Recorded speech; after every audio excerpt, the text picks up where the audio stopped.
నమస్తే ఎంటీవీ మరియు పీసీఎన్ వార్తలకు స్వాగతం. నేను మీ శిరీష. ముందుగా ముఖ్యాంశాలు. పులివెందులకు చేరుకున్న వైఎస్ సునీత. ముఖ్యమంత్రి చంద్రబాబును కలిసిన గోవర్ధన్ రెడ్డి. జిల్లాల సహకార సంఘాలను బలోపేతం చేయాలి కలెక్టర్ శ్రీధర్ చెరుకూరి. కడపకు రానున్న గ్లోబల్ స్టార్ రామ్ చరణ్. పులివెందులలో అవినీతి 11 మందిపై విచారణ.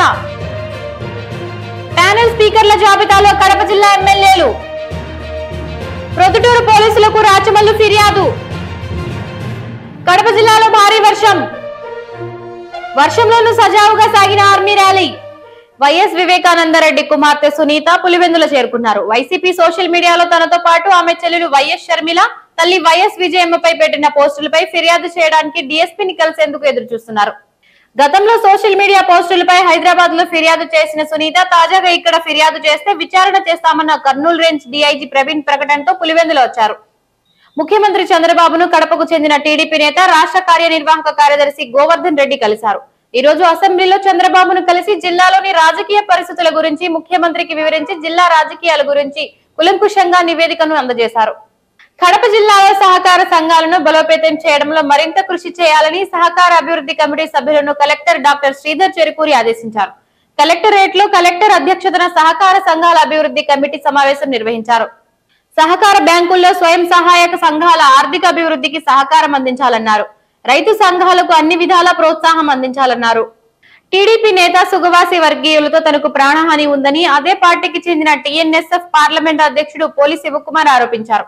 ఈ మేరకు ఆయన రాజంపేట డీఎస్పీని ఆయన కార్యాలయంలో బుధవారం కలిసి ఫిర్యాదు చేశారు. తాను ఇంట్లో లేని సమయంలో సుగవాసి వర్గీయులు తన ఇంటికి వచ్చి తన తల్లిని బెదిరించారని వాపోయారు. తాను ఎవరి బెదిరింపులకు భయపడేది లేదని హెచ్చరించారు. ఏదైతే గత 2 రోజుల క్రితం జరిగినటువంటి ఎంపీడీఓ కార్యాలయంలో మండల సర్వసభ్య సమావేశం జరగగా ఆ సమావేశానికి ముఖ్య అతిథిగా టీపీ నాయకులు సుగవాసి బాలసుబ్రహ్మణ్యం గారు హాజరవగా వైకాపా నాయకులు కొంతమంది వారికి స్వాగతం పలకడం పట్ల టీడీపీకి సంబంధించి మేము దాన్ని ఖండించడం జరిగింది. అయితే ఇది సోషల్ మీడియా వేదికగా ఈ చర్చలు జరుగుతున్నటువంటి సమయంలో పార్లమెంట్ అధ్యక్షులు జగన్మోహన్ రాజు మరియు మాజీ market committee chairman Chemmarthi Suresh రాజు గారులపై సుగవాసి వర్గీయులు కొన్ని అనుచిత వ్యాఖ్యలు చేయగా దానిని ఖండిస్తూ అదే సోషల్ మీడియా వేదికగా మేము సాక్ష్యాధారాలు బయటపెట్టమని చెప్పి సవాలు విసిరినటువంటి భాగంగానే మరి అనుకున్నట్టు దానికి స్పందించమని చెప్పనేసి మేము అడిగితే ఆధారాలు చూపించక వాళ్ళు వెనక్కి తగ్గడం జరిగింది. మరి ఇది జరుగుతున్నటువంటి ఈ తతంగంలోనే మరి ఈరోజు ఈ సమస్య జరిగి 48 గంటలు గడిచిన తర్వాత ఈరోజు నేను ఇంట్లో లేని సమయంలో మరి నా తల్లి ఇంట్లో ఉన్నటువంటి సమయంలో నీ కొడుకుని చంపుతాము అని చెప్పనేసి సుగవాసి వర్గీయులు కొంతమంది ఇంట్లోకి చొరబడి మా తల్లిని భయభ్రాంతులకు గురి చేయడం జరిగింది. వారందరికీ కూడా ఒకటే చెప్తా ఉన్నా, ఏదైనా ఉంటే రాజకీయంగా నాతో తేల్చుకోవాలి కానీ నేను ఇంట్లో లేని సమయంలో నా తల్లిని భయభ్రాంతులకు గురి చేయాలని చూస్తే మాత్రం జాగ్రత్త. ఇటువంటి తాటాకు చప్పుళ్లకు భయపడే ప్రసక్తే లేదు. ఈ రోజే గౌరవ డీఎస్పీ గారిని రాజంపేటలో కలవడం జరిగింది. మరి నాకు సుగవాసి వర్గీయులతో కొంతమందితో ప్రాణహాని ఉంది, నాకు నా కుటుంబానికి రక్షణ కల్పించమని చెప్పనేసి వారికి వ్యక్తిగతంగా ఫిర్యాదు చేయడం జరిగింది. అదేవిధంగా ఇదే విషయాన్ని మీడియా ముఖంగా కూడా ఒక పార్టీ కార్యకర్తగానే నేను ఈ వ్యాఖ్యలు చేయడం జరిగింది. ఆ వ్యాఖ్యలకు నేను ఇప్పటికీ కట్టుబడి ఉన్నాను. ఏదైనా వస్తే ఫేస్ టు ఫేస్ తెలుసుకోవడానికి సిద్ధంగా ఉన్నాను. కానీ ఇటువంటి బెదిరింపు చర్యలకు పాల్పడితే మాత్రం సహించే ప్రసక్తే లేదు. అంతకు అంత రెట్టింపే ఉంటుంది కానీ తగ్గే ప్రసక్తే లేదని చెప్పనేసి మీడియా ముఖంగా హెచ్చరిస్తారు. పవిత్రమైన కార్తీక మాసం సందర్భంగా కడప నగరంలో ఎర్రముక్కపల్లి బాలవికా స్కూల్ సమీపంలోని మల్లికార్జున స్వామి ఆలయంలో భక్తులు ప్రత్యేక పూజలు నిర్వహిస్తున్నారు. ఈ రోజు తెల్లవారుజామున ప్రత్యేకంగా మారేడు కాయలు, పండ్లు, పాలు, నెయ్యి, సుగంధ ద్రవ్యాలతో శివునికి భక్తుల చేత అభిషేకం నిర్వహించారు. కార్తీక మాసం మొత్తం ఒక్కో రోజు విశిష్టమైన పదార్థాలతో అభిషేకం నిర్వహిస్తామని అర్చకులు తెలిపారు.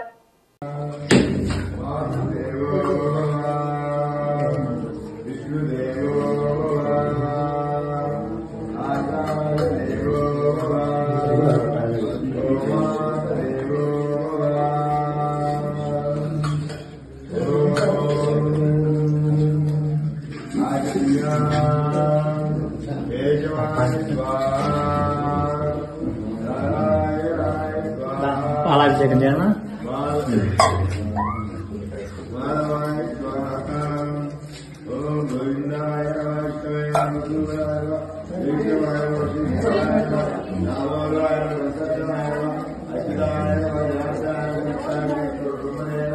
స్వామి రా స్వామి.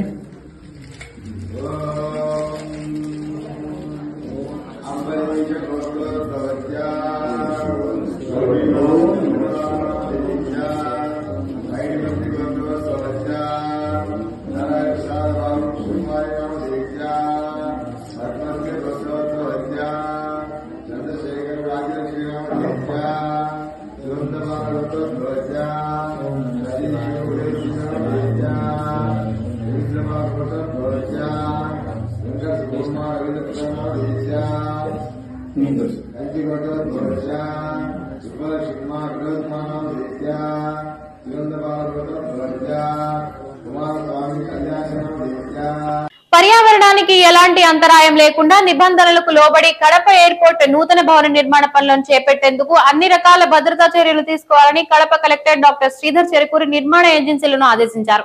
కలెక్టర్ కార్యాలయంలో ఎయిర్పోర్ట్ అభివృద్ధి పనులపై సమావేశం నిర్వహించారు. ఉన్నత ప్రమాణాలతో అంతర్జాతీయ స్థాయికి ధీటుగా కడప నూతన టెర్మినల్ భవన నిర్మాణాలను పటిష్టపరచాలన్నారు.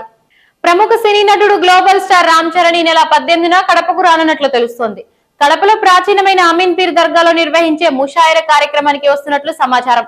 16న పెద్ద దర్గా గంధ మహోత్సవం, 17న ఉరుసు, 18న ముషాయిరా కార్యక్రమాన్ని నిర్వహించనున్నారు.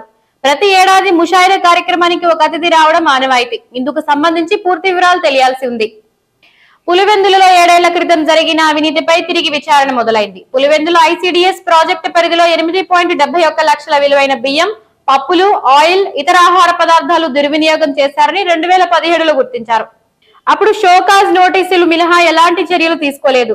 గతంలో సిడిపిఓగా పనిచేసి రిటైర్ అయిన సావిత్రితో పాటు మరో 10 మంది సూపర్వైజర్లపై విచారణకు తాజాగా ప్రభుత్వం ఆదేశించింది. కడప కలెక్టరేట్ ఎదుట సిపిఎం నాయకులు ఆందోళన నిర్వహించారు. ఈ ఆందోళనలో వారు రాష్ట్ర ప్రభుత్వం పెంచిన విద్యుత్ ట్రూ-అప్ ఛార్జీలను తక్షణమే ఉపసంహరించాలని డిమాండ్ చేశారు. ఎన్నికల సమయంలో ప్రజలకు కూటమి ప్రభుత్వం ఇచ్చిన హామీలను అమలు చేయాలని నినాదాలు చేశారు. జిల్లా స్థాయిలో 28 మండలాలను కరువు మండలాలుగా ప్రకటించాలని, సూపర్ 6 పథకాలను అమలు చేయాలని వారు అభ్యర్థించారు.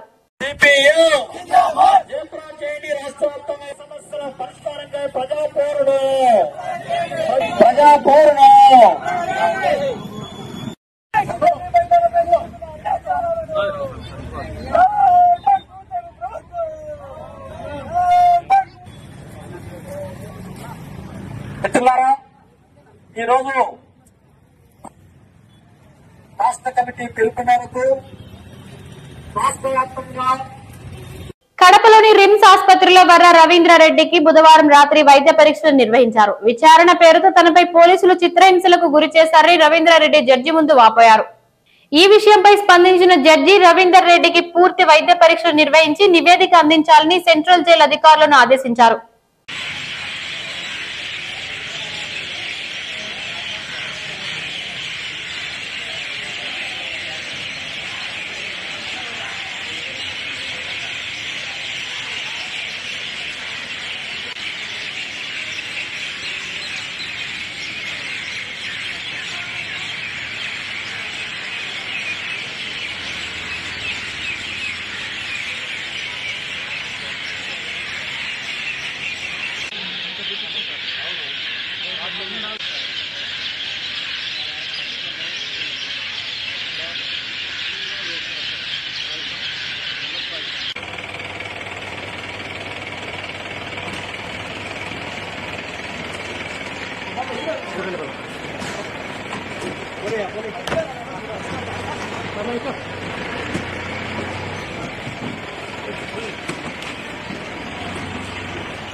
కొందరు టీడీపీ సోషల్ మీడియా కార్యకర్తలు ఫేక్ ఐడీలతో ప్రొద్దుటూరు వైసీపీ నాయకులను టార్గెట్ చేస్తున్నారని మాజీ ఎమ్మెల్యే రాచమల్లు శివప్రసాద్ రెడ్డి ఆరోపించారు.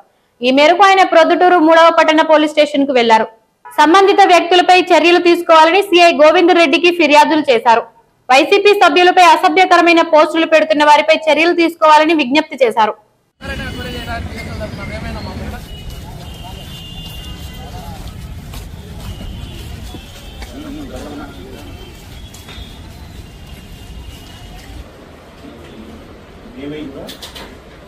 సోషల్ మీడియా ద్వారా కానీ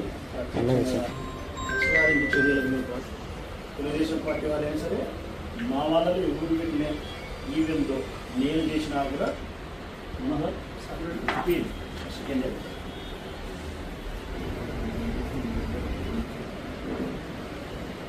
ఆంధ్రప్రదేశ్ రాష్ట్రంలో జరుగుతూ ఉండే విధానం ఏందని ఒకసారి గమనిస్తే ఒకే ఒక అంశమే జరుగుతూ ఉంది. ఆ అంశం ఏంటంటే వైఎస్ఆర్ కాంగ్రెస్ పార్టీ నాయకులను కార్యకర్తలను వైఎస్ఆర్ కాంగ్రెస్ పార్టీకి సంబంధించిన సోషల్ మీడియా యాక్టివ్గా ఉండే వాళ్ళు ఎవరైతే ఉండారో వారిని, జగన్మోహన్ రెడ్డి గారి సింపథైజర్స్ ఎవరైతే ఉండారో వాళ్ళను శారీరకంగా మానసికంగా భయానికి గురి చేయడము, బాధ పెట్టడము, హింసించడము, కక్ష సాధింపు చర్యలు తప్ప మరొక కార్యక్రమం ఈ రాష్ట్రంలో జరగడంలే. సోషల్ మీడియా మీద ఇప్పుడు ఒక వారం నుంచి ఇది చేయడం, ఇది డైవర్షన్ పాలిటిక్స్. ప్రజలు ప్రశ్నిస్తారని చెప్పి, ప్రతిపక్షాలు ప్రశ్నిస్తాయని చెప్పి వాళ్ళను అటువైపుగా మరలిచ్చేదానికి దృష్టిని ఈ పక్కదావలన్నీ. సోషల్ మీడియాకి సంబంధించి గత వారం రోజులుగా దాదాపుగా 1000 మంది మీద నోటీసులు ఇచ్చినారు. హింస, దేనికి హింస? ఆడవాళ్ల పట్ల అసభ్యకరమైన పోస్టింగులు పెట్టేందుకు అని చెప్పి పవన్ కళ్యాణ్, చంద్రబాబు నాయుడు హోమ్ మినిస్టర్ గారు చెప్తున్నారు. ఎవరు కాదన్నారు? మహిళల పట్ల అసభ్యకరమైనటువంటి పోస్టింగులు పెట్టినా, మహిళల పట్ల అసభ్యకరమైన ప్రవర్తన ప్రవర్తిస్తే మొట్టమొదట వాళ్ళ నాలుక కొయ్యండి అని చెప్పేది రాయలసీమ బిడ్డలే. అది కనపడదు పవన్ కళ్యాణ్కు, అది కనపడదు హోమ్ మినిస్టర్ అమ్మకు, అది కనపడదు ముఖ్యమంత్రి గారికి. మీకైతే ఒక న్యాయం, సామాన్య పౌరులకైతే ఒక న్యాయం. వైఎస్ఆర్ కాంగ్రెస్ పార్టీ సోషల్ మీడియాకైతే ఒక న్యాయం, తెలుగుదేశం పార్టీ సోషల్ మీడియాకైతే మరొక న్యాయమా? నిన్న మా జగన్మోహన్ రెడ్డి గారు స్పష్టంగా చెప్పినారు, ప్రజలకు మీరు ఇచ్చిన హామీలు నెరవేర్చలేదు కాబట్టి, సూపర్ 6ను అమలు చేయలేదు కాబట్టి, మేనిఫెస్టోలో పొందుపరిచిన అంశాలు ప్రజలకు మీరు ఇయ్యలేదు కాబట్టి ప్రజాస్వామ్యబద్ధంగా ప్రశ్నించే అధికారం పౌరులకు ఉంది, ప్రతిపక్షానికి ఉంది. అసభ్యకరమైనటువంటి పదజాలం లేకుండా, అసభ్యకరమైనటువంటి చిత్రాలను లేకుండా గౌరవప్రదమైనటువంటి భాషలో మిమ్మల్ని ప్రశ్నించే అధికారం మాకుంది. 24 గంటలు ప్రశ్నిస్తామని చెప్పినాడు ఆయన. ఎస్, నేనే ప్రశ్నిస్తాను, నేనే ట్వీట్ చేస్తాను, యూట్యూబ్లో చెప్తాను, వాట్సాప్లో చేస్తాను. మా పార్టీ క్యాడర్ చేస్తుంది, మా పార్టీ ఎమ్మెల్యే అభ్యర్థులు చేస్తారు. స్వచ్ఛందంగా ప్రజలు కూడా మిమ్మల్ని ప్రశ్నిస్తారు. ఎంతమంది జైల్లో పెడతారు మీరు? వివిధ పార్టీలకు చెందిన ఎమ్మెల్యేలను అసెంబ్లీ ప్యానెల్ స్పీకర్లుగా నియమించారు. ఈ క్రమంలో కడప జిల్లా బద్వేల్ వైసీపీ ఎమ్మెల్యే దాసరి సుధాకు ఆ జాబితాలో చోటు దక్కింది. రెగ్యులర్ స్పీకర్, డిప్యూటీ స్పీకర్ అందుబాటులో లేనప్పుడు దాసరి సుధా స్పీకర్ కుర్చీలో కూర్చొని అసెంబ్లీని నడుపుతారు. వైసీపీలో గెలిచిన 11 మంది ఎమ్మెల్యేల్లో ఈమె ఒకరు. ప్రొద్దుటూరు ఎమ్మెల్యే వరదరాజుల రెడ్డిని సైతం ప్యానెల్ స్పీకర్ గా ఎంపిక చేశారు. వల్లూరు మండలంలో దక్షిణ కాశీగా పేరుగాంచిన పుష్పగిరి కొండపై రేపు నిర్వహించే ఆకాశ జ్యోతి కార్యక్రమానికి ఏఎస్పీకి ప్రకాష్ బాబు పిలుపునిచ్చారు. కార్తీక పౌర్ణమి సందర్భంగా రేపు సాయంత్రం పుష్పగిరి కొండపై నిర్వహించే కార్యక్రమానికి రావాలని అడిషనల్ ఏఎస్పీని పుష్పగిరి తీర్థయాత్ర ధర్మ పరిరక్షణ సమితి భారవి ఆహ్వానించారు. ఎంతో ప్రతిష్టాత్మకంగా ఈ కార్యక్రమం నిర్వహిస్తున్నట్లు తెలిపారు. పోరుమామిళ్ల పట్టణానికి చెందిన పల్లంశెట్టి లక్ష్మీ దీపిక గుండెపోటుతో గురువారం మృతి చెందినట్లు బాలిక తండ్రి తెలిపారు. పల్లంశెట్టి లక్ష్మీ దీపిక వయసు 13 సంవత్సరాలు. ఈ బాలిక 9వ తరగతి చదువుతోంది. బాలల దినోత్సవం రోజునే బాలిక మృతి చెందడంతో పట్టణంలో విషాద ఛాయలు అలుముకున్నాయి. రాష్ట్రంలో కూటమి ప్రభుత్వం సూపర్ 6 పథకాలను అమలు చేయడంలో పూర్తిగా విఫలమైందని సిపిఎం రాష్ట్ర కార్యవర్గ సభ్యుడు గఫూర్ విమర్శించారు. కడపలో ఆయన మాట్లాడుతూ గత ఎన్నికల సమయంలో ప్రజలకు ఇచ్చిన సూపర్ 6 పథకాలను అమలు చేయాలని డిమాండ్ చేశారు. విభజన హామీలైన ఉక్కు పరిశ్రమ నిర్మాణం చేపట్టాలన్నారు. జిల్లా కరువుతో అల్లాడుతుందని జిల్లాలో 28 మండలాలను కరువు మండలాలుగా ప్రకటించాలన్నారు. ఎన్ని కరువు మండలాలు ప్రకటించాలని అడుగుతున్నాం మేము. ఇప్పుడు అనంతపురం జిల్లాలో, సత్సాయి జిల్లాలో పరిస్థితి కూడా అట్లాగే ఉంది. అంటే రాయలసీమలో ఉన్నదే కరువు. ఏదైనా నీటిపారుదల గ్యారెంటీగా ఉండేటువంటి ప్రాంతం తప్ప మిగతా అంతా కరువే. ఇప్పుడు నీటిపారుదల ప్రాజెక్టు కింద ఉండేటువంటి భూములు కూడా ఈ సంవత్సరం పచ్చి కరువు, విపరీతంగా వర్షాలు పడి పంటలు కూలిపోయినాయి. కాబట్టి కరువు మండలాల ప్రకటనలోనే మాకు అన్యాయం జరుగుతుంది ఈ ప్రాంతంలో, వెనుకబడ్డ ప్రాంతంలో అనేసి ప్రభుత్వం దృష్టికి తీసుకొని వస్తున్నాం. మరి కడప జిల్లాలో ఎన్ని మండలాలు ప్రకటించారు మీరు? కడప జిల్లాకు సహాయం ఏం చేస్తున్నారు? ఇప్పుడు అనకాపల్లిలో ఉక్కు ఫ్యాక్టరీ అంటున్నారు చంద్రబాబు నాయుడు గారు. మంచిదే, కడప అనంతపురం జిల్లాలో పెట్టండి, ఏది అనకాపల్లిలో పెట్టండి. కడప జిల్లా ఉక్కు పరిశ్రమ ఏమైంది? శంకుస్థాపన చేసినారే. ఇక్కడ శంకుస్థాపన చేసిన ఉక్కు ఫ్యాక్టరీ ఎందుకు ప్రారంభించారు అంటే రాయలసీమ ప్రాంతంలో ఉపాధి కల్పన అవసరం లేదా? ఇక్కడ ఉండేటువంటి ఈ చిన్న పరిశ్రమలకు సంబంధించినటువంటి ప్రారంభ పరిశ్రమలకు సంబంధించిన కార్యాలయాన్ని అమరావతికి మార్చినారు. ఎందుకు మార్చినారు అడుగుతున్నారు. మీరు కావాల్సింటే అమరావతిలో పెట్టుకోండి, కేంద్ర ప్రభుత్వంతో శాంక్షన్ చేయించుకోండి. కానీ ఉండేదాన్ని ఇక్కడ నుంచి తీసుకొని పోవడం ఏం పద్ధతి? ఆ రకంగా ఏంటంటే వెనుకబడ్డ ప్రాంతాల యొక్క అభివృద్ధి కానీ, వెనుకబడ్డ ప్రాంతాల యొక్క ప్రజల సమస్యల పరిష్కారం విషయంలో కానీ ప్రభుత్వానికి శ్రద్ధ లేదు. అట్లా కేంద్ర ప్రభుత్వం నరేంద్ర మోడీ గారు ఎంతసేపు ఉన్న మాటల గాడిద తప్ప ఆచరణలో ఆయన ఏం చేయడం లేదు. మరి విభజన చట్టం ఆయన బాధ్యత కాదా?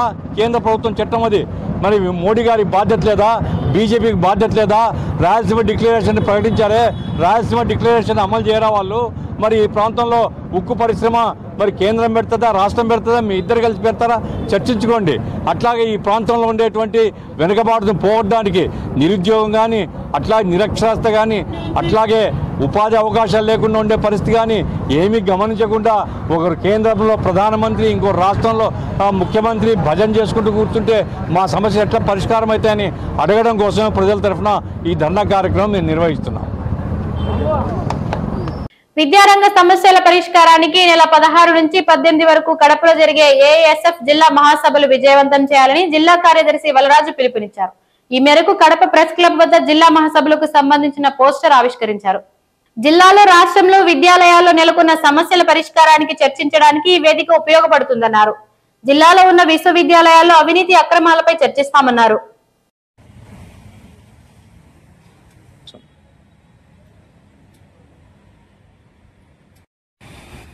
అఖిల భారత విద్యార్థి సమాఖ్య కడప జిల్లా 20వ మహాసభలు కడప నగరంలో 16, 17, 18 తారీఖుల్లో నిర్వహించడం జరుగుతోంది. ఈ అఖిల భారత విద్యార్థి సమాఖ్య 20వ మహాసభలకు జిల్లా నలుమూలల నుండి ఉన్నటువంటి విద్యార్థులంతా పాల్గొని జయప్రదం చేయాలని చెప్పి కోరుతా ఉన్నాం. అదేవిధంగా ఇవాళ రాష్ట్రంలో, జిల్లాలో విద్యారంగ సమస్యలకు స్వాగతం పలుకుతా ఉన్నాయి. వాటికి సంబంధించినటువంటి కార్యాచరణకు ఈ అఖిల భారత విద్యార్థి సమాఖ్య జిల్లా 20 మహాసభలు వేదిక కానున్నాయి. ఇవాళ జిల్లాకు సంబంధించినటువంటి యోగయోన యూనివర్సిటీ కావచ్చు, లేకపోతే ఆర్కిటెక్ట్ యూనివర్సిటీ కావచ్చు, లేకపోతే ఉన్నటువంటి రిమ్స్ మెడికల్ కళాశాల కావచ్చు, పులివెందుల మెడికల్ కళాశాలకు రావాల్సినటువంటి ఎంబీబీఎస్ సీట్లు కావచ్చు, ఇలా ఉన్నత విద్యా రంగానికి కావాల్సినటువంటి నిధులు, వాటి కేటాయింపుల్లో అవినీతి అక్రమాలకు సంబంధించినటువంటి పోరాట కార్యాచరణతో పాటు ఇవాళ ఇంటర్మీడియట్, డిగ్రీ, ఫార్మసీ లేదా టెక్నికల్ ఎడ్యుకేషన్ సంబంధించినటువంటి సమస్యల పైన, ప్రధానంగా ఎస్సీ, ఎస్టీ, బీసీ విద్యార్థుల సమస్యల పైన పోరాటం చేయడానికి ఈ యొక్క మహాసభలు వేదిక ఉన్నాయి. ఆ దిశగా మేము ప్రభుత్వాన్ని సూటిగా, స్పష్టంగా ప్రశ్నిస్తా ఉన్నాం. ఇవాళ గత ప్రభుత్వంలో 10 లక్షల మంది విద్యార్థులు విద్యకు దూరమయ్యారు ఉన్నత విద్యలో. వాటన్నిటికి సంబంధించి జీవో నంబర్ 77 ప్రధానంగా కారణం. ఇలాంటి వాటినన్నిటినీ జీవోలను రద్దు చేసి ఫీజు రియంబర్స్మెంట్ విద్యార్థులందరికీ కల్పించాలని చెప్పి ఆ వైపుగా మేము డిమాండ్ చేస్తూ ఈ మహాసభలను జయప్రదం చేయాలని చెప్పి కోరుతా ఉన్నాం.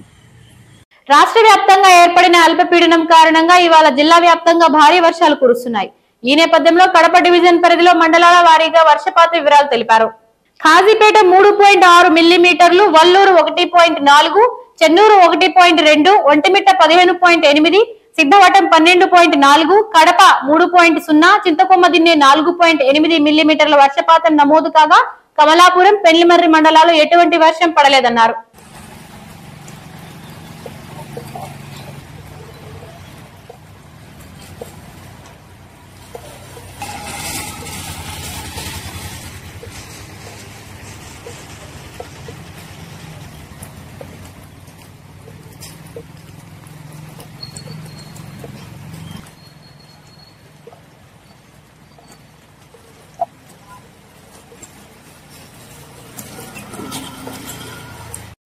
కడపలో ఆర్మీ రిక్రూట్మెంట్ ర్యాలీ జరుగుతున్న విషయం తెలిసిందే కాగా బంగాళాఖాతంలో అల్పపీడనం ప్రభావంతో కడప జిల్లాలో వర్షాలు పడుతున్నాయి. ఈ నేపథ్యంలో 4వ రోజు ర్యాలీ జరుగుతున్న డిఎస్ఏ మైదానం బురదగా మారింది. దీంతో రిమ్స్ హాస్పిటల్ రోడ్ లో రన్నింగ్ ఏర్పాటు చేశారు. అనంతరం అభ్యర్థులకు ఎలాంటి ఇబ్బందులు లేకుండా ఏర్పాట్లు చేశారు. కడప జిల్లా కాంగ్రెస్ కమిటీ కార్యాలయంలో గురువారం దేశ తొలి ప్రధాని జవహర్ లాల్ నెహ్రూ 135వ జయంతిని ఘనంగా నిర్వహించారు. నెహ్రూ చిత్రపటానికి డీసీసీ అధ్యక్షురాలు విజయ జ్యోతి పూలమాల వేసి నివాళులర్పించారు. స్వాతంత్ర్య ఉద్యమంలో విద్యా, శాస్త్ర, సాంకేతిక రంగాల్లో జవహర్ లాల్ నెహ్రూ అందించిన సేవలను కొనియాడారు. నెహ్రూ జన్మదినాన్ని బాలల దినోత్సవంగా కేంద్ర ప్రభుత్వం ప్రకటించిందన్నారు. కడప పెద్ద దర్గాను సినీ గాయకుడు మను ఆయన భార్యతో కలిసి ఈ రోజు దర్శించుకున్నారు.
బంగాళాఖాతంలో అల్పపీడనం ప్రభావంతో కడప జిల్లా ముద్దునూరు మండల వ్యాప్తంగా వర్షాలు కురుస్తున్నాయి.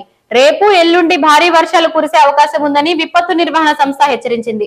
ఉరుములు, మెరుపులతో వర్షం పడే సమయంలో చెట్లు, సెల్ టవర్స్, విద్యుత్ స్తంభాల సమీపంలో, పొలాలు, బహిరంగ ప్రదేశాల్లో ఉండొద్దని సూచించింది.